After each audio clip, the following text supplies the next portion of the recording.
Indonesian national hero, Gajah Mada,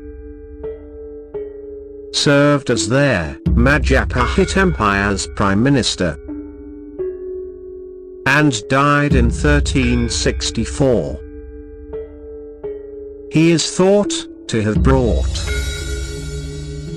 the entire archipelago together. Gadjah Mada was praised in an epic by the most prominent poet of the day, Prapanca. His early life is unknown, other than the fact that he was born a commoner during a revolt led by Kuti in 1319. He came to prominence because to his cunning, bravery, and allegiance to King Gajah. When Kuti overcame Majapahit's capital, he oversaw the royal bodyguard that led King Gajah to Belanda. He returned to the city and spread the rumor that the king had been assassinated. After locating a safe haven for the king, he learned that Kuti appeared to be unpopular with the general populace,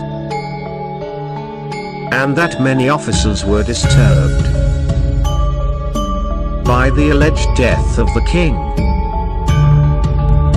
Therefore, Gajah Mada planned a covert counter-insurrection,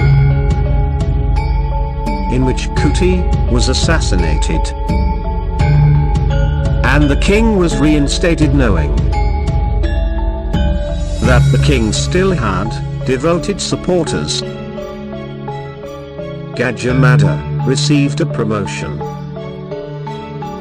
that placed him a part of the governing class when he was named the patih of Daha, and afterwards the patih of Dahan Janggala. Gajah Mada was praised as eloquent, crisp of speech, upright and sober-minded by Prapanca, a court poet and historian. However, once the king claimed his bride, Gajah Mada's devotion to Gajah began to weaken.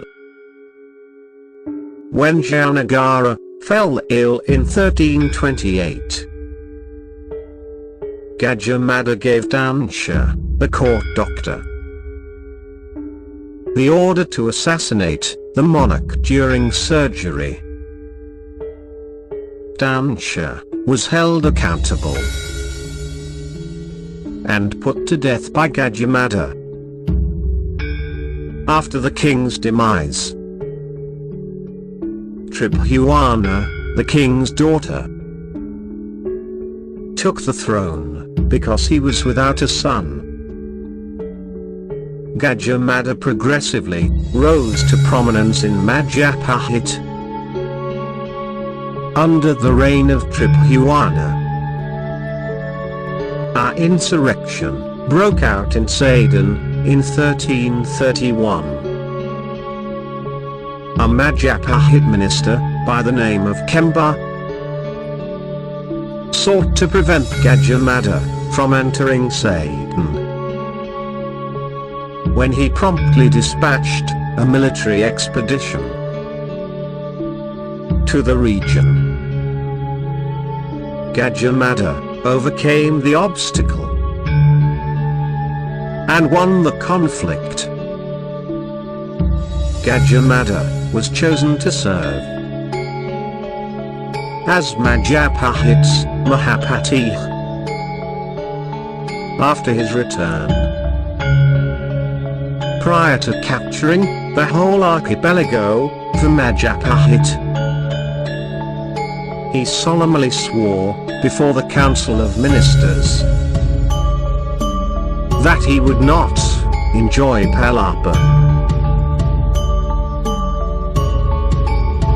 when Kemba and other ministers mocked this incredible statement. Gadjah Mada, with the Queen's assistance, dismissed Kemba and his supporters from their positions. Gadjah Mada commanded a military invasion that conquered Bali in 1343, as per his objectives. When Prapanca abdicated in 1350, her son, Hyam-Uruk, possibly the most well-known monarch of Majapahit, took over. Majapahit peaked in strength under his rule and had sway over the whole Indonesian archipelago. The youthful king seems willing to leave all decision making over the administration of the kingdom to his prime minister. Gadjah Mada made an effort to bring Majapahit influence to Sunda, a kingdom in western Java. The year after Hyam-Uruk's accession, he dispatched an envoy to Sunda, proclaiming Hyam-Uruk's desire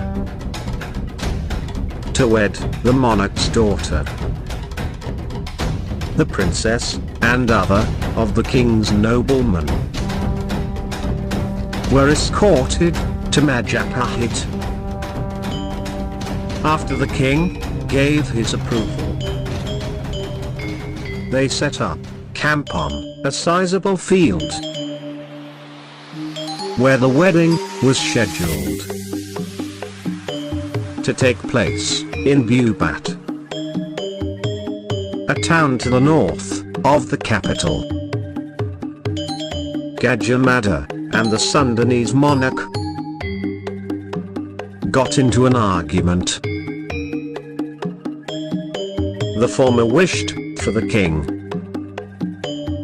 to give the princess over to Hyam-Uruk, but the king and his nobles maintained that the princess,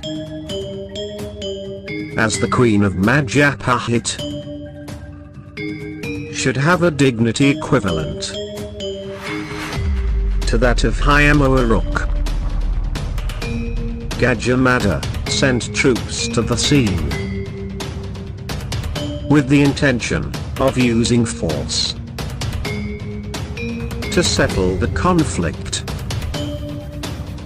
Instead of a joyful wedding, a brutal slaughter was carried out by the Sundanese nobility, who preferred death to dishonor. Sundanese noblemen, the princess, and the king of Sunda were all assassinated. Following the slaughter, Sunda appears to have briefly recognized Majapahit as its superior, but ultimately regained its independence. Gadjah Mada erected a shrine on the eastern Javan border of the Singasari kingdom to honor his authority and to represent himself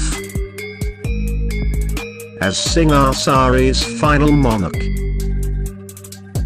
He encouraged Prapanca to start writing the Majapahit epic Ngarigatagama, which he did. On his orders, a law manual that played a significant role in Javanese history was also written.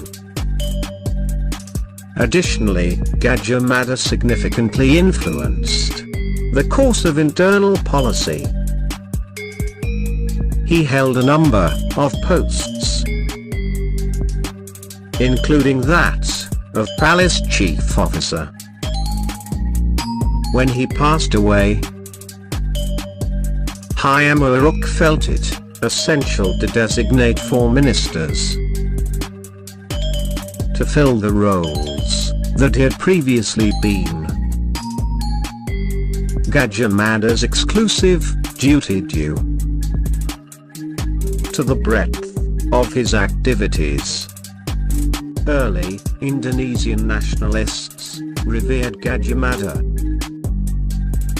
as a great national hero as a result of his role